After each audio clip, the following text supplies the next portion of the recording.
Hello à toi, je m'appelle Sophie, je te souhaite la bienvenue pour cette prédication. Et vraiment profite à fond et puis vraiment ouvre aussi ton cœur à ce qui pourrait te parler et ce qui pourrait te toucher pendant cette prédication.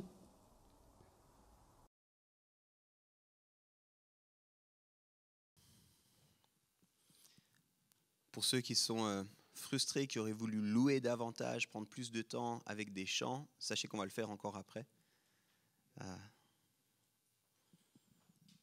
Je peux vous raconter une petite histoire pour commencer. Je peux vous dire pourquoi on fait ça en fait ici. Ça va pour vous? Ouais, c'est ok. En fait, on croit que se plonger dans la parole de Dieu, puis laisser la parole de Dieu nous travailler, nous incite à une réponse qui est souvent exprimée et exprimable dans la louange. Et c'est pour ça qu'on préfère mettre la louange après le message, parce qu'on croit qu'après un message, on a envie en fait de louer Dieu, on a envie de lui dire toute notre reconnaissance pour qui il est, pour ce qu'il fait. C'est pour ça qu'on prend ce premier temps plus comme un temps d'invocation, plus l'occasion de justement de se centrer sur lui, puis on lui donne notre réponse en adoration après le message. Voilà, comme ça vous savez, vous êtes plus surpris. Vous allez bien? J'ai entendu un premier oui avant, j'ai participé à ce premier oui avant. J'ai la joie d'être avec vous maintenant pour continuer. Si vous êtes régulier ici dans la communauté, peut-être que vous le savez, on fonctionne avec des séries en général. On fonctionne avec des séries de messages, c'est-à-dire que pendant un petit moment, on se concentre sur un thème, on prend un petit peu de temps pour creuser ce thème, pour réfléchir. Et puis là, on a lancé le premier thème après l'été qu'on a appelé Cadence. Et en fait, aujourd'hui, on est dans le 3e message d'une série qui s'intéresse justement à retrouver un rythme. Et puis, c'est un peu bien parce que c'est à la fin de l'été. Là, la météo te le rappelle. Mais c'est aussi bien parce qu'on vient de vivre au niveau mondial bientôt 2 ans qui ont quand même chamboulé toutes nos habitudes. Et sans doute que ça a aussi chamboulé nos habitudes dans notre foi. Et puis, c'était un peu l'idée de revenir sur quelques essentiels. Il y en aurait plein à voir, mais on a décidé d'en voir juste quelques-uns ensemble. Alors là, je sais, quelques-uns d'entre vous dites « Mince, j'ai pas vu les 2 derniers messages. » C'est pas grave. On est dans ce genre de série vraiment cool où tu peux venir à n'importe quel moment et puis ça va te parler. Donc, ce n'est pas un souci. Et puis, si tu as envie, les messages sont disponibles en podcast ou sur YouTube. D'ailleurs, je profite de remercier les gens qui nous suivent de cette façon. Je sais qu'il y a en général 3 façons de tomber sur ces messages. La première, c'est vraiment par hasard. Je ne sais pas comment les algorithmes font ça, mais des fois, par hasard, tu tombes sur un message. C'est assez rare, je dois dire. La deuxième, c'est ceux qui écoutent puis qui veulent réécouter. Et puis la troisième, c'est des gens qui ne peuvent pas venir puis qui écoutent en ligne. Des fois, c'est pour des questions, il n'y a plus de place dans les billets. Mais des fois aussi, c'est des gens qui sont plus loin et on reçoit des messages de gens qui nous suivent comme ça à distance. Puis juste merci de nous écouter. Merci de prendre le temps. C'est un privilège pour nous de pouvoir passer ce temps avec vous. Durant cette série, on a parlé du coup de retrouver un rythme. On a parlé de comment est-ce qu'on allait faire, comment est-ce qu'on allait revenir à un rythme. J'ai donné des images la première fois, un peu de course, puis c'est des images qu'on trouve dans le Nouveau Testament. Il y a plusieurs moments des auteurs du Nouveau Testament qui nous parlent de la course du chrétien, qui nous disent après avoir durement travaillé mon corps, je ne veux pas me laisser disqualifier. Il y a vraiment ces images-là. Mais en fait, de façon indirecte, ce n'est pas tellement des choses à faire qu'on a essayé de regarder avec vous. On s'est surtout concentré sur nos postures de cœur. Quelles sont nos postures de cœur? Ce n'est pas tellement une liste de choses à faire en plus, mais plutôt comment est-ce qu'on positionne nos cœurs dans notre marche après Christ. Dans le premier message, j'ai parlé d'être des gens après la présence de Dieu. Que la présence de Dieu devait être l'essentiel pour nous, que le cœur et le projet de Dieu, c'est cette réalité fascinante qui veut être en lien avec nous. Puis c'est de la folie, cette idée-là. Puis au travers de ce que Jésus-Christ a fait à la croix, il y a vraiment cette réalité biblique, théologique qui nous est dit un lien à nouveau possible avec Dieu. Ce lien était rendu impossible à cause du péché qui nous séparait. Dieu est saint, et puis au travers de notre nature, on ne pouvait pas être, mais au travers de ce que Jésus-Christ a fait, on peut de nouveau. Et puis je disais que c'était un privilège, mais voilà, on est souvent tiraillé entre tellement d'options, d'alternatives, on est pressé de toutes parts, que souvent sa présence est un peu laissée de côté. C'est plus notre essentiel, c'est plus notre première chose. Puis je disais, on doit revenir à ça en fait. Sa présence, elle est disponible. Il ne faut pas faire plus ou mieux, mais il faut s'arrêter et nous repositionner. Et je posais cette question, est-ce que nous sommes prêts à être des gens avant tout passionnés par sa présence ? La semaine passée, c'est Pierre qui a parlé, Pierre Bader, pas Pierre de la Bible. Et il a continué sur le sujet de la générosité. Et puis, j'ai vraiment aimé comme il en a parlé, parce qu'il n'a pas parlé de fait qu'on devait donner ou quoi que ce soit, mais il a dit de nouveau une position. Il a dit on doit se repositionner. Si on est véritablement enfant de Dieu, et si on est dans cette relation-là, alors on ose être généreux parce qu'on n'a pas peur de manquer. Et c'était vraiment intéressant. Je ne sais pas si vous étiez là. Moi, ça m'a fait du bien, ce message-là, si vous l'avez écouté aussi. J'ai vraiment aimé ça.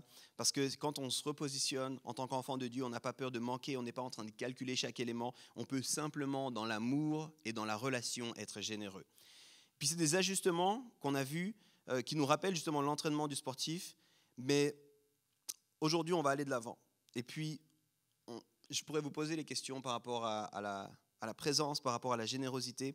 Mais aujourd'hui, j'aimerais voir avec vous un autre passage, un autre texte, et puis on va parler de se repositionner dans la prière. De nouveau, une question de position, puis on va parler de notre relation à Dieu, notamment dans la prière.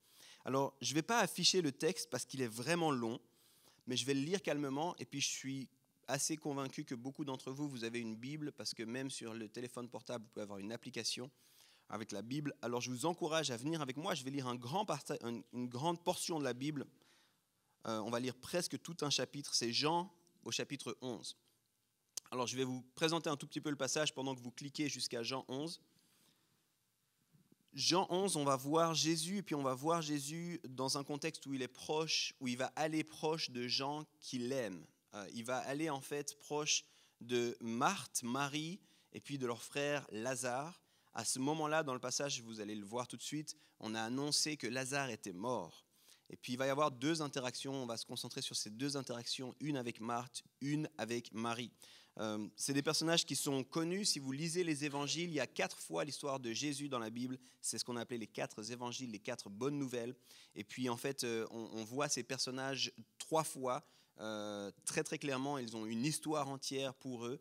On a une première fois où on voit Jésus qui va vers Marthe et Marie. On nous dit juste que Lazare, c'est leur frère. Et puis on voit Marthe et Marie qui reçoivent Jésus chez elles. On a cette deuxième histoire où on voit Lazare qui est annoncé mort, et puis Marthe et Marie qui font venir Jésus. Et puis on a une troisième histoire où on voit surtout Marie qui va verser du parfum sur les pieds de Jésus.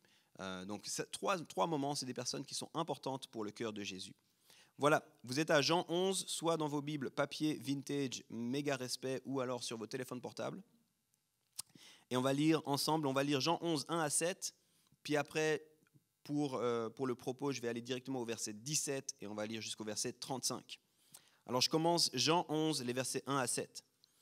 Il y avait un homme malade, c'était Lazare de Béthanie, le village de Marie et de sa sœur Marthe. Marie était celle qui versa du parfum sur les pieds du Seigneur et qui les essuyait avec ses cheveux. C'est la référence à cette autre histoire que je vous disais. C'était son frère Lazare qui était malade. Les sœurs envoyèrent dire à Jésus, « Seigneur, celui que tu aimes est malade. » Verset 4, à cette nouvelle, Jésus dit, « Cette maladie n'aboutira pas à la mort, mais elle servira à la gloire de Dieu, afin qu'à travers elle, la gloire du Fils de Dieu soit révélée. » Or, Jésus aimait Marthe, sa sœur, et Lazare. Quand il lui apprit que Lazare était malade, il resta encore 2 jours à l'endroit où il était. Puis il dit aux disciples, « Retournons en Judée. » On arrive au verset 17 maintenant. À son arrivée, Jésus trouva que Lazare était depuis 4 jours déjà dans le tombeau. Béthanie était près de Jérusalem, à moins de 3 kilomètres, et beaucoup de Juifs étaient venus chez Marthe et Marie pour les consoler de la mort de leur frère. Lorsque Marthe apprit que Jésus arrivait, elle alla à sa rencontre, tandis que Marie restait assise à la maison. Marthe dit à Jésus, « Seigneur, si tu avais été ici, mon frère ne serait pas mort.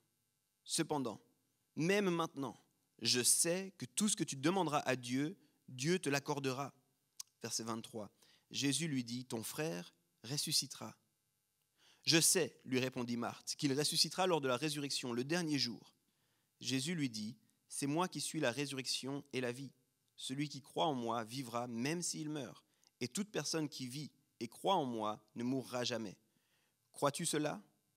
Elle dit, « Oui, Seigneur, je crois que tu es le Messie, le Fils de Dieu, qui devait venir dans le monde. » Après avoir dit cela, elle alla appeler secrètement sa sœur Marie en lui disant, « Le Maître est ici et te demande. » À ces mots, Marie se leva sans attendre et alla vers lui. Jésus n'était pas encore entré dans le village, mais il était à l'endroit où Marthe l'avait rencontré. Les Juifs qui étaient avec Marie dans la maison et qui la consolaient la virent se lever soudain et sortir. Ils la suivirent en se disant, « Elle va au tombeau pour y pleurer. » Marie arriva à l'endroit où était Jésus. Quand elle le vit, elle tomba à ses pieds et lui dit « Seigneur, si tu avais été ici, mon frère ne serait pas mort. » En la voyant pleurer, elle et les Juifs venus avec elle, Jésus fut profondément indigné et bouleversé. Il dit « Où l'avez-vous mis ?» « Seigneur, lui répondit-on, viens et tu verras. » Verset 35, Jésus pleura. Intéressant comme histoire, n'est-ce pas? Juste comme ça, à main levée, sans jugement aucun. Est-ce qu'il y en a qui avaient déjà lu cette histoire? Juste que je voie où on en est. Ok, pas mal de personnes avaient entendu parler de cette histoire ou avaient déjà lu cette histoire. Spoiler alerte pour les quelques-uns qui n'ont pas levé la main, Lazare va ressusciter. Lisez la suite de l'histoire, vraiment une bonne histoire. Mais spoiler alerte, tu sais déjà ça, Lazare va ressusciter. Une histoire assez surprenante, une histoire folle, une histoire malheureusement tellement connue que des fois on ne saisit pas toute la richesse de ce récit. Comme souvent, j'aime le dire, mais des fois on lit et on va trop vite au travers de la Bible, trop vite au travers des passages, puis on ne saisit plus tout ce qui se passe ici. C'est vraiment surprenant quand vous y pensez. C'est vraiment surprenant. Imaginez un petit peu avec moi la scène, j'essaie juste de vous donner un petit peu si vous êtes un peu visuel comme moi, j'essaie de vous raconter cette histoire. Jésus apprend une nouvelle que son ami, et la Bible nous dit celui qu'il aime, est malade. Puis là, il se dit, c'est vraiment dommage, cette maladie n'aboutira pas à la mort, et il attend 2 jours. C'est quand même surprenant. Puis 2 jours après, c'est comme si d'un coup il s'en rappelle, il dit, allons voir ce qui se passe là-bas. Et j'ai coupé, mais vous allez voir les disciples qui sont quand même un peu dans l'incompréhension de la décision de Jésus 2 jours après la nouvelle d'aller vers Lazare. Mais ils arrivent vers Lazare et en fait, il faut comprendre, ils ne sont pas encore dans le village. C'est ça que la Bible nous dit. J'ai lu pas trop vite, mais ils ne sont pas encore arrivés. Et littéralement, on nous dit, Marthe apprend que Jésus est en train d'arriver et elle court vers lui. Et là s'ensuit une discussion digne d'une soutenance de thèse de théologie. On est au milieu d'une histoire dramatique. Un gars est mort et il commence à y avoir une interaction vraiment surprenante. Vous lisez ça, puis parce que vous êtes des bons chrétiens occidentaux, vous dites oui, c'est tout à fait normal. Mais ce n'est pas du tout normal. On est au milieu d'un deuil. Littéralement, on nous dit les Juifs de Jérusalem sont venus pour pleurer. Je ne sais pas si vous avez déjà vécu ça. Les deuils, il y a tout le temps des larmes. Mais dans ces sociétés-là, aujourd'hui, vous le voyez aussi dans beaucoup de sociétés dites du Sud, quand il y a un deuil, il y a littéralement des gens en pleurs, ça fait partie du processus de pleurer avec les gens, peut-être de se jeter de la cendre, de ne pas se changer. Il y a tout le monde qui est là. Et là, au milieu, Jésus et Marthe commencent une conversation vraiment bizarre. Oui, je sais que tu as la résurrection, tu viendras lors des derniers jours. Et oui, mais ce dernier jour, moi je suis déjà là, la résurrection, la vie est avec vous. Quoi? Mais de quoi on parle en fait? Il y a un gars qui vient de mourir, littéralement, on est en train de... C'est quoi cette conversation-là? Et Jésus... il discute avec Marthe et il y a vraiment plein de moments bizarres. Il termine, elle dit oui, je le crois, elle part. Et tu vois bien. Et Jésus, lui-même, surpris par cette intervention, s'arrête là. Il faut comprendre, ils sont en dehors du village. Marthe a le temps d'aller chercher sa sœur, de dire à sa sœur de revenir. Jésus est toujours là au même endroit. Je pense que même Jésus a été vraiment surpris par cette discussion-là. Qu'est-ce qu'elle n'a pas compris? Qu'est-ce qui s'est passé ici? Puis Marie arrive, et Marie semble dire mot pour mot la même chose que sa sœur. En tout cas, le départ. Ça semble être mot pour mot la même chose.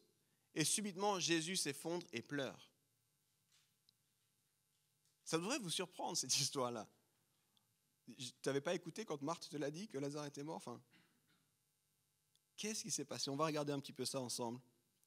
Moi, ça a été quelque chose qui m'a énormément bousculé et qui m'a challengé dans ma vie de prière personnelle. Et je vais d'abord insister sur une chose, parce que c'est quelque chose qu'aujourd'hui, en particulier dans notre société, on doit comprendre. Je l'ai appelé, le premier point de mon message, redécouvrir le mystère dans le processus. On est dans une société où on a perdu la compétence d'attendre. On est dans une société où on veut toujours faire plus vite. Si tu ne l'as pas perdu, sache que les neuroscientifiques sont en train de dire que ton cerveau est en train de perdre la capacité à attendre grâce à la technologie, si jamais. On a perdu la capacité d'attendre, on ne sait plus s'arrêter. Tout va toujours plus vite, tout est dans l'instantané. Ça, c'est le monde dans lequel on est. Est-ce qu'il y en a qui ont vu Retour vers le futur? Je ne dis pas si c'est bien ou pas bien, mais c'est un film. Il y en a qui l'ont vu. Ok. C'est une trilogie pour ceux qui n'ont pas vu ce film. Et dans Retour vers le futur 2, il y a une scène vraiment mythique, un peu du cinéma, où on voit une famille autour de la table à manger. Et puis c'est une vision qu'ils ont du futur, d'accord ? Fin des années 80, début des années 90, une vision de ce à quoi ça va ressembler le futur. Et puis il y a la maman qui va préparer une pizza. Et puis elle prend une pizza, et toute petite, elle la met dans un type de four micro-ondes du futur. Et moins de 20 secondes après, la pizza a grandi, tout le monde mange. Puis les gens disent, c'est incroyable comme tu es une bonne cuisinière, maman. Et puis voilà, c'est la fin de la scène, hein, la scène de la pizza dans Retour vers le futur. Et je crois qu'on est gentiment rendu à ça, on ne sait plus attendre. On veut ces plats, alors aujourd'hui c'est les micro-ondes, on n'en est pas encore là, ils sont trompés, ce n'étaient pas des prophètes, d'accord, c'était juste une image qu'ils avaient du futur. Mais à plein d'égards, ils ont raison, on est rendu à ça, on ne sait plus attendre, on veut que ça aille de plus en plus vite, que ce soit dans une file, dans un magasin. Alors aujourd'hui, je sais, la jeune génération, vous n'allez même plus dans les files. Vous allez vers les guichets où vous n'avez pas besoin de parler à personne. Mais quand il y avait encore des files dans les magasins, on était rendu au stade où tu comptais combien. Il y a 3 personnes ici. Ici, il y a 2 personnes. Je vais là, il y a une personne. Est-ce qu'ils vont ouvrir une prochaine caisse ? Parce qu'il y a quand même 3 personnes dans la caisse. On n'a plus le temps d'attendre. Et à qui est-ce que c'est déjà arrivé ? Tu vas dans la file où il y a une seule personne, mais il y a un problème et ça t'énerve, tu te sens rouler.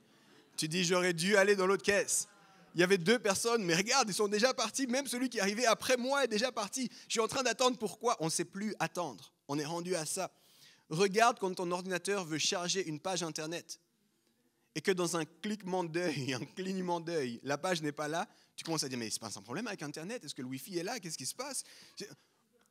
Pour ceux qui se souviennent du Internet 56K, où tu branchais sur le téléphone, où ta page,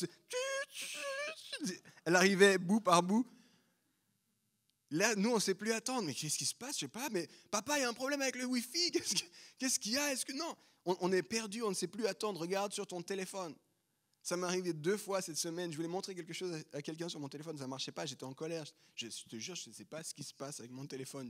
3 secondes plus tard, je ne comprends pas. Je vais appeler Apple. Je pense qu'il y a un problème de fabrication. On ne sait plus attendre. Certains vont dire c'est Apple le problème. Dans l'histoire qu'on vient de lire, Jésus semble avoir 4 jours de retard.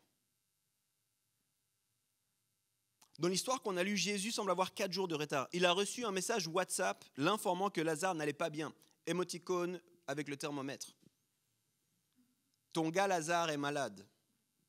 Et lui, chose étonnante, il décide d'attendre 2 jours avant de se mettre en route. Je crois qu'il faut qu'on apprenne quelque chose ici. Il nous faut apprendre à attendre. Il nous faut redécouvrir la beauté des processus. Il ne se passe pas rien dans les processus. Il y a beaucoup de choses qui prennent place. Et j'aimerais vous dire ça comme ça, Dieu est intéressé à nos cœurs et à nos attitudes beaucoup plus qu'aux résultats. Dieu est vraiment intéressé par nos cœurs, par notre attitude, beaucoup plus par le résultat. Lui, il sait très bien ce qui va se passer au passage. Quand tu lis l'histoire au verset 4, il dit tout de suite, cette maladie n'aboutira pas à la mort. Il l'a annoncé si jamais. Il sait très très bien ce qui se passe. Mais c'est comme s'il laisse un processus prendre place. Et j'ai envie de te dire, ce processus est révélateur. Qu'est-ce qui va se passer dans nos cœurs quand il y a un processus qui prend place ? Quand les choses ne se passent pas en un claquement de doigts ? Quand la prière à laquelle tu pensais n'est pas tout de suite répondue, qu'est-ce qui se passe dans ton cœur ? Je te l'ai dit, les scientifiques sont de plus en plus en train de réaliser, il y a des études depuis 2010 à peu près en neurosciences qui montrent comment notre cerveau, au travers notamment de la technologie, perd la capacité à attendre. On n'arrive plus à attendre. C'est un truc de fou, ça se voit avec les enfants. Les enfants, ils savaient attendre avant. Aujourd'hui, les enfants ne savent plus attendre parce qu'au moment où il y a un temps mort, on leur met un écran devant les yeux. iPhone, iPad, quelque chose. On leur met une tablette, voilà, regarde ça et tu t'ennuieras pas. Et du coup, on ne sait plus attendre, on ne sait plus qu'est-ce que c'est que de juste... Je me souviens, on allait en vacances avec mes parents et souvent on avait 12 heures de route. Et c'était à l'époque où il n'y avait pas ces tablettes, il n'y avait pas ces écrans, il n'y avait pas toutes ces choses-là. Et c'était à l'époque où, avant, alors il y avait pour les grands, il y avait les Walkman, si jamais. Nous, on avait le Walkman dans la voiture. Si tu ne sais pas ce que c'est qu'un Walkman, on priera pour toi à la fin, ce n'est pas un problème. Mais pour les autres, c'était juste 12 heures. Tu sais le nombre de jeux qu'on a inventés pendant ces 12 heures, le nombre de trucs incroyables qu'on a vus. Oh, regarde, un autre champ de tournesol. Fou ça. On avait appris ça et on est en train de le perdre. On est vraiment en train de le perdre.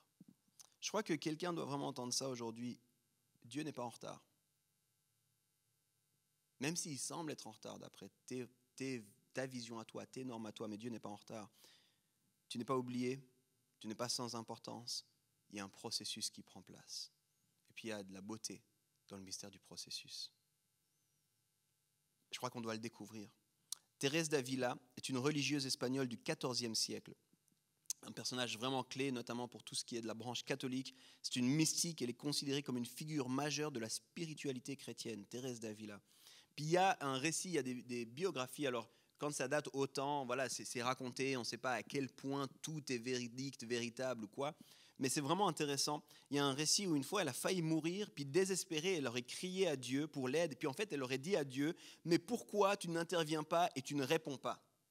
Et c'est elle-même qui le dit, quasiment instantanément, il m'a répondu, ne te plains pas, c'est de cette façon que je traite mes bien-aimés.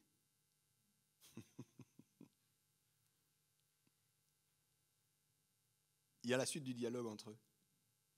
Elle va dire, c'est peut-être pour ça qu'il y en a beaucoup qui n'arrivent pas à te suivre. Dieu lui aurait dit, elle dit, mais pourquoi tu ne réponds pas? Pourquoi tu n'interviens pas? Puis elle était dans une situation, elle allait mourir. Puis Dieu lui dit, ne te plains pas, c'est de cette façon que je traite mes bien-aimés. Il y a des fois des processus, puis j'aime bien le dire comme ça, Dieu n'est pas dans le fast-food. Dieu, il ne te fait pas un Big Mac en 2 minutes 30. C'est le temps pour un Big Mac, si jamais. Dieu, lui, il est intéressé par ta vie, puis ça va prendre beaucoup plus de temps. Mais du coup, il faut qu'on apprenne la réalité des processus. Dieu est intéressé au processus. Et dans l'histoire de Lazare, ce processus est de 4 jours. Mais si tu lis la Bible, 4 jours, c'est vraiment peu. Il y a plein d'autres processus qui sont beaucoup plus longs. Mais ce qui est intéressant dans cette histoire qu'on a lue, c'est que ces 4 jours de processus vont révéler 2 attitudes. L'attitude de Marthe et l'attitude de Marie. Puis je pense qu'on a beaucoup à apprendre en nous plongeant un peu dans ces attitudes. C'est ce qu'on va regarder maintenant. Tout d'abord, on va voir l'attitude de Marthe. Marthe, elle a envoyé le message avec sa sœur. On ne sait pas vraiment comment elles ont envoyé le message, on ne sait pas à quel point elles se sont entendues. Ce n'était pas un WhatsApp, pour ceux qui ont compris l'allusion que je disais avant, il n'y avait pas WhatsApp à l'époque. Mais ils ont transféré, ils ont fait savoir à Jésus que leur frère Lazare était malade et que cette maladie était sérieuse. Et elles attendaient en particulier le retour de qu'est-ce que Jésus va dire, qu'est-ce que Jésus va faire. Elles étaient dans cette attente-là. 4 jours de processus, et voilà qu'on lui dit, Jésus arrive, il est en chemin. Et elle fonce vers lui. Puis elle est comme dans la tempête, elle est comme dans le stress. Elle a besoin de réponses tout de suite. Elle a besoin de maîtriser ce qui se passe. Corey Russell, qui est un pasteur, a dit « Marthe n'a pas l'expérience d'attendre et de s'asseoir devant le maître. En conséquence, elle est remplie d'anxiété, de crainte et de trouble. » Et ça, c'est ce que tu découvres si tu prends le temps de lire un petit peu, d'analyser un peu la discussion qui prend place. En fait, c'est vraiment le stress, l'anxiété de Marthe qui s'exprime, puis Jésus qui essaie de la calmer, puis Marthe qui revient à chaque fois. À l'inverse, Marie, elle est assise, en train de pleurer, et il semble qu'elle attend. Elle a sans doute eu aussi l'information que Jésus était en train d'arriver, mais elle ne s'est pas précipitée vers lui. Dans sa posture stressée, on découvre un petit peu Marthe, et puis je crois qu'on la comprend bien. Elle arrive, mais pourquoi t'es arrivé que maintenant? T'aurais dû venir plus vite. T'étais où, Jésus? Qu'est-ce qui s'est passé avec toi? Tu ne comprends pas ce qui se passe en ce moment. Mon frère est mort, pourquoi t'étais pas là? Et ce stress-là, cette anxiété-là, cette frustration-là, sa tempête à elle, l'empêche d'entendre ce que Jésus lui dit, l'empêche d'accueillir véritablement Jésus. J'aimerais souligner quelques éléments de cette conversation. Je vais juste la relire dans la Bible pour que vous ayez ça vraiment très au clair dans la tête. Marthe dit à Jésus, « Seigneur, si tu avais été ici, mon frère ne serait pas mort. Même maintenant, je sais que tout ce que tu demanderas à Dieu, Dieu te l'accordera. » Donc elle dit, tu aurais dû venir plus vite, maintenant il est mort, mais écoute, demande à Dieu, fais quelque chose, il est mort. Puis Jésus lui dit, ton frère ressuscitera. Écoute sa réponse, je sais qu'il va ressusciter lors de la résurrection le dernier jour. Elle est trop pressée, elle ne comprend pas ce que Jésus est en train de lui dire. Elle n'arrive pas à entendre ce que Jésus est en train de lui dire. Je sais, on va tous ressusciter, j'ai compris, c'est bon, j'ai la théologie, ok. Puis Jésus continue. C'est moi qui suis la résurrection et la vie. Celui qui croit en moi vivra, même s'il meurt. Et toute personne qui vit et croit en moi ne mourra jamais. Est-ce que tu crois cela? Oui, Seigneur, je crois que tu es le Messie, le Fils de Dieu qui devait venir dans le monde. Et elle part. Vous commencez à saisir un petit peu comment elle n'a pas compris, comment elle n'a pas accueilli, comment elle a laissé son stress, son anxiété venir la pousser dans son interaction avec Jésus. T'étais où, Jésus? Il ne serait pas mort. Oui, il ne va pas mourir. Non, je sais, c'est bon. Mais quand même, est-ce que tu crois? Oui, c'est bon, je crois. Et elle part. Sans doute un peu frustrée, sans doute désemparée, parce qu'elle va faire un truc qui choque personne. Mais juste après ça, elle va mentir, la femme. Elle va vers sa sœur, puis elle dit, le maître t'appelle. Ah bon? Vous avez vu Jésus dire, appelle ta sœur Marie, s'il te plaît? Vous avez vu Jésus dire, je préférais parler avec Marie? Vous avez vu qui que ce soit parler de Marie? Personne. Mais je pense qu'elle est frustrée.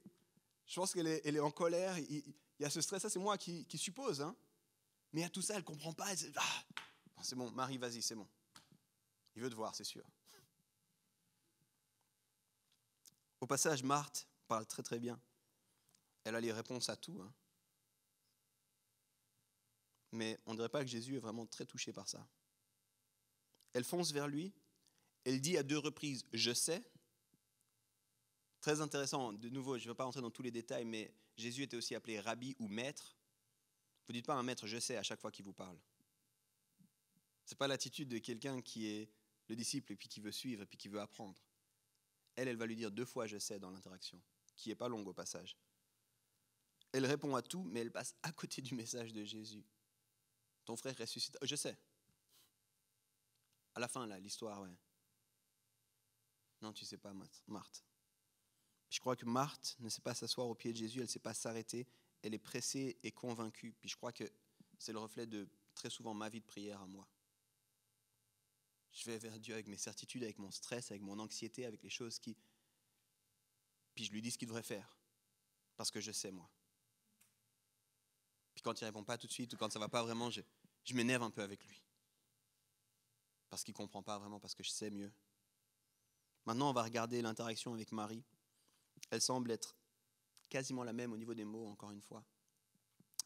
Mais l'attitude est très différente. Si vous voulez la relire, c'est le verset 32. La posture est très différente. Puis j'aimerais souligner ces 3 choses pour nous. La première des choses, ce n'est pas elle qui court vers Jésus avant que Jésus ne soit là. Mais c'est comme si elle attend d'être invitée par Jésus à parler. Il y a quelque chose de vraiment bon. Pour ceux qui sont familiers avec toutes les séries de messages qu'on a eues ici, j'ai l'impression qu'elle a une attitude no rush. Elle n'est pas dans le rush. Elle est dans la peine, elle est dans la souffrance, elle est en train de pleurer avec ses amis, mais elle n'est pas dans la précipitation. De foncer et dire à Jésus tout ce qu'il aurait dû faire. Elle est capable d'attendre d'être invitée. Il y a quelqu'un qui disait, Marthe, c'est le genre de personne qui court dans le cabinet du docteur, puis qui dit au docteur ce qu'il devrait faire. Marie, c'est le genre de personne qui attend que le docteur l'invite, elle est dans la salle d'attente, jusqu'à ce que le docteur dise, c'est à vous. Comment est-ce que nous, on est dans notre attitude de prière avec Dieu? C'est quoi la posture de notre cœur? Est-ce que l'anxiété, le stress, nos certitudes théologiques nous poussent dans cette attitude un peu comme Marthe ou comme Marie, on sait juste, je vais t'attendre. Je t'ai envoyé un message, ça fait 4 jours, et je vais t'attendre. La deuxième chose qui est intéressante, elle sait s'asseoir et attendre. Il y a un autre récit qui nous parle de ça. C'est un récit dans Luc 10. Là, on est chez Jean, l'évangile de Jean, mais il y a un autre récit, je vous ai dit, il y avait 3 fois où on voit Marthe et Marie. En tout cas, où on parle d'elle. Marthe n'est pas présente dans le 3e récit. Mais dans Luc 10, qu'on peut supposer se passer avant ce récit-là, parce que Lazare, on ne nous parle pas qu'il est mort, ni qu'il est ressuscité, ni que c'est après. Donc, les théologiens supposent que le récit de Luc 10 se situe avant, dans la chronologie. En fait, il y a Jésus qui vient chez Marthe et Marie, puis on apprend une chose, c'est que Marie sait s'asseoir au pied de Jésus. Puis dans ce contexte-là, Jésus va dire, elle fait ce qui est juste, elle a pris la bonne part. Marthe, elle est affairée à vouloir s'occuper pour Jésus, pour faire, pour préparer, puis elle s'énerve parce que sa sœur ne fait rien et reste assise au pied de Jésus. Puis Jésus lui dit, non mais ta sœur a compris quelque chose ici. Et c'est intéressant parce que dans le récit qui nous est dit, et c'est pour ça que j'ai essayé que vous puissiez le visualiser, Jésus arrive, sans doute avec les disciples, Marthe vient, court vers lui, puis commence une discussion. Puis c'est un peu comme à la fin d'un cours à l'université, vous courez dans l'amphithéâtre pour parler aux profs, maintenant qu'on a de nouveau le droit d'aller dans les amphithéâtres. Vous courez, et j'ai une question, il faut que je sois avant les autres, j'ai un truc à vous dire, j'ai un truc à comprendre. Puis Marie, elle l'attend. Puis quand elle arrive vers Jésus, il nous est dit, elle se jette à ses pieds. Elle reprend de nouveau cette posture-là. Elle reprend cette posture de « j'ai besoin d'être dans ta présence, j'ai besoin de t'écouter, c'est pas toi qui dois m'écouter ». Elle court vers Jésus, puis elle se met à ses pieds. Et quand elle se met à ses pieds, c'est vraiment intéressant parce qu'il y a une grande différence entre Marthe et Marie. C'est que Marthe, elle a parlé avec Jésus, puis elle a voulu prétendre savoir plein de choses. Marie, elle a ouvert son cœur, elle. Elle s'est mise à pleurer. Et là, je sais pas, je me mets à la place des deux, encore une fois, puis j'ai pas perdu un frère, je sais pas ce que c'est d'attendre 4 jours quand vous avez quelqu'un qui est mourant, puis vous savez que quelqu'un a la solution à ça, ce quelqu'un c'est Jésus, je sais pas ce que c'est. Mais quand je vois que Marie est capable de pleurer devant Jésus, je me dis, qu'est-ce qui se passait dans le cœur de Marthe pour que tu ne pleures pas? C'est ton frère qui est mort. Vous avez tous connu quelqu'un qui était dans le deuil, peut-être que vous avez même, vous, vécu des périodes de deuil, mais au moment où vous commencez à parler, il y a les larmes qui montent en général. Moi, vous dites, il me manque vraiment, et puis ça, c'est dur de juste garder parce qu'il y a les souvenirs qui remontent, il y a le visage qui revient. Mais Marthe, elle semble capable de parler, Marie, elle n'arrive pas. Elle s'assoit au pied de Jésus et elle pleure. Dans les 3 récits où il y a Marie qui apparaît ici, c'est la seule fois où on voit Marie parler. Et la seule chose qu'on entend dire, c'est « Où est-ce que tu étais, Jésus ?» et pleurer. Elle ouvre son cœur, elle ne prétend pas tout savoir, elle ne prétend pas tout comprendre, elle ne prétend pas avoir toutes les réponses, mais elle est honnête et authentique dans sa posture. Première posture, une posture, j'attends, no rush. Est-ce que le maître est d'accord que je vienne? Est-ce que je peux aller vers lui? Et quand je suis invité, je me mets à ses pieds et j'ouvre mon cœur. Pas mon savoir, pas mes certitudes, c'est pas moi qui dis à Dieu ce qu'il devrait faire, c'est pas moi qui sais mieux que Dieu. Mais je lui ouvre mon cœur dans l'authenticité. Et dernier élément, elle pleure. Elle pleure, elle ose pleurer, et ça va avec l'authenticité. Et c'est intéressant parce qu'il semblerait que c'est cette attitude qui va toucher Jésus au point de le faire pleurer lui aussi. Cette posture de Marie dans l'intercession avec Jésus semble toucher Jésus comme très peu d'endroits dans la Bible il a été touché. On nous dit à 2-3 fois, il a été ému, il l'aima, mais là il y a ces 2 mots qui forment au passage, information triviale pour vous, mais c'est le verset le plus court de toute la Bible. Jésus pleura. Fascinant. Arrête-toi un instant sur cette réalité, Jésus qui pleure. Je pense que ce n'est pas les mots de Marie qui le font pleurer, mais je crois qu'il y a quelque chose dans son attitude qui va toucher Jésus, qui va venir saisir le cœur de Jésus. Écoute ce que Charles Spurgeon a dit, haut théologien, grand théologien. Il dit « J'ai souvent été dérangé par l'homme qui, qu'importe qui c'était, a découpé le Nouveau Testament en versets. » Et un peu plus tard, dans cette citation, il dit « Néanmoins, je lui ai beaucoup pardonné à cause de sa sagesse, à laisser ces 2 mots ensemble et seul. Jésus pleura. C'est un diamant brut et on ne peut rien y ajouter, c'est unique. » Si tu vas pas trop vite dans ta Bible, il y a des moments comme ça, il y a des perles comme ça, où tu t'arrêtes, puis tu es saisi de cette réalité. Jésus pleura. Qu'est-ce qui s'est passé? Qu'est-ce qui a touché son cœur? Je me demande si dans le monde qu'on vit, en tant que chrétien, dans notre vie de prière, dans notre relation à Dieu, on sait encore attendre, on sait encore nous asseoir à ses pieds, et on sait encore être vrai et vulnérable. Je me demande ça. Je me demande ça pour moi-même. Je dis, cette étude sur Marthe et Marie m'a bouleversé, moi, le premier. Parce que je me suis reconnu très souvent dans la posture de Marthe. Aller vers Dieu avec mon savoir, avec mes études, avec ce que j'ai découvert dans la Bible, avec mes révélations à moi, lui dire ce que lui devrait faire, lui dire pourquoi lui était en retard, lui dire pourquoi lui n'a pas compris. incapable de juste m'asseoir à ses pieds, de juste l'attendre, incapable, dans la société dans laquelle on est, incapable d'accepter le processus, de dire des fois il y a des choses qui prennent du temps. Est-ce que ça m'embête? Oui, ça m'embête. Mais qu'est-ce que cette attente, qu'est-ce que ce processus va révéler de mon cœur, de mon attitude? Qu'est-ce qui va sortir de ça? Je te demande pardon aussi parce que parfois dans l'Église, on a été beaucoup comme Marthe. Avoir la réponse parfaite. Tu viens avec une histoire, une situation, et puis non mais tu comprends parce que, puis on te cite la Bible, et puis ok. Puis on n'a pas su être avec toi. Dans le récit, je n'ai pas insisté sur ça, mais dans le récit, il y a les Juifs qui sont avec Marie, puis qui suivent Marie, puis qui pleurent avec Marie, puis quand elle se lève, ils vont avec Marie. Puis je me dis, est-ce qu'on n'a pas aussi à apprendre de ça? De se tenir avec les personnes, être avec les personnes. On a des phrases pour tout, on a des super formulations, on a des raccourcis merveilleux, on en fait des stickers. Mais parfois, on a juste oublié cette posture. De s'asseoir au pied du maître, et puis d'être capable de pleurer, et puis de dire, Seigneur, je ne comprends pas ce qui se passe.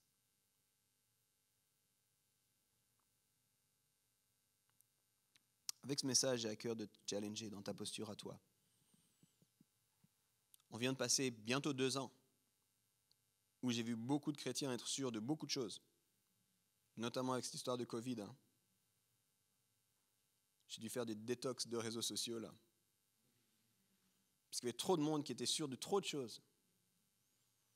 Puis qui critiquait très facilement tous les autres qui ne pensaient pas comme eux. Puis qui étaient convaincus de savoir mieux. Puis qui nous révélaient des choses, puis encore, et puis encore, et puis...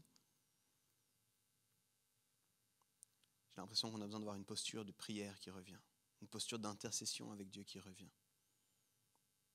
Et je crois dans le fait que Dieu nous parle, puis je crois dans le fait, dans le fait que quand Dieu nous parle, il y a des certitudes à avoir. Mais je crois que ça devrait commencer par cette posture-là. Je crois que là, on a vraiment des choses à réapprendre.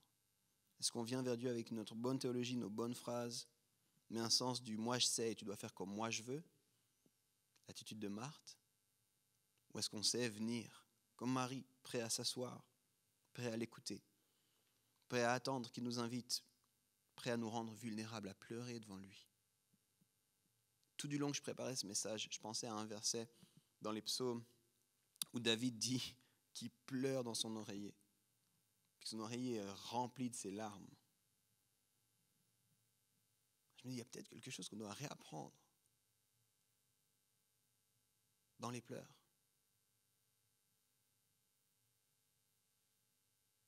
Et je crois, les amis, là derrière, il y a surtout quelque chose qui est, je vais le dire vite, et puis si tu ne comprends pas le mot, on en reparlera, mais une forme d'idole de la société occidentale qui est le contrôle. On veut tellement être au contrôle de tout.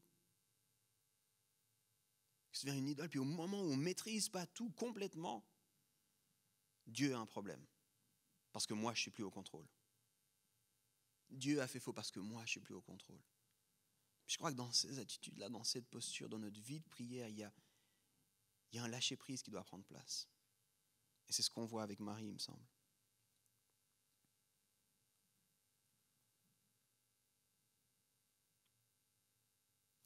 Alors, tu peux te poser ces questions, malgré ce que notre société nous dit, avec des pizzas qui sont prêtes en 20 secondes, des pages Internet qui se chargent en moins d'1 seconde, des téléphones qui ont la réponse à tout le plus vite du monde possible. Est-ce que tu es capable de dire « Je vais t'attendre, Seigneur. Je vais accepter tes processus. Je vais te laisser être au contrôle de mon temps à moi. » Est-ce qu'on va être capable de nous rendre vulnérables, de s'asseoir à ses pieds? Et comme je l'ai dit plus largement, toute cette série, c'était une série sur la posture. Une série sur nos postures. Puis on en a vu 3 ensemble, puis on va continuer la semaine prochaine, on va commencer une nouvelle série. Je te l'annonce, spoiler alerte, tu peux venir la semaine prochaine, on va parler de Philippiens, on va se plonger dans un livre de la Bible, on va lire ensemble Philippiens pendant 4 semaines. On aura chaque semaine un chapitre, et puis on va creuser ça ensemble, on va voir un petit peu ce que Paul dit aux Philippiens, puis ce que nous, on peut en retirer aujourd'hui. Mais alors qu'on repart, et puis qu'on avait cette impression qu'il fallait qu'on retrouve un rythme, et plus qu'un rythme, une posture de cœur, est-ce que ta posture a changé avec cette série ? Concernant la présence de Dieu, concernant la générosité, concernant la vie de prière aujourd'hui. Pose-toi cette question. Ce qui change est beaucoup plus important que ce que tu entends. Parce que le Seigneur, il n'est pas intéressé par des gens qui ont la bonne réponse, mais par des cœurs qui sont transformés. Donc ce qu'on va faire de tout ce qu'on a entendu là est beaucoup plus important que ce qu'on sait de plus. Et c'était toute une série sur la posture. Alors, j'ai envie de dire, check ton cœur, check tes attitudes. Moi, avec cette série, j'ai recommencé à dire des choses que je savais, que je voulais, mais que j'avais peut-être un petit peu oubliées. Seigneur, je veux ta présence, pas les bénédictions, pas la terre promise, je veux être avec toi. Et c'est ça le plus important.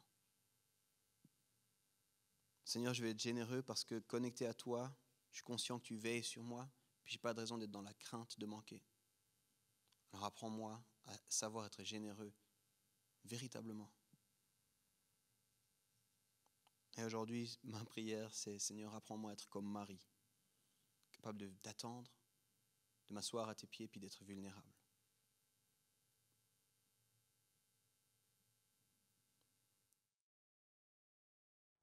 J'espère que tu as bien pu vivre ce moment de prédication. Et pour plus d'informations et pour nous suivre, suis-nous sur les réseaux sociaux ou sur le site internet eglisehome.com.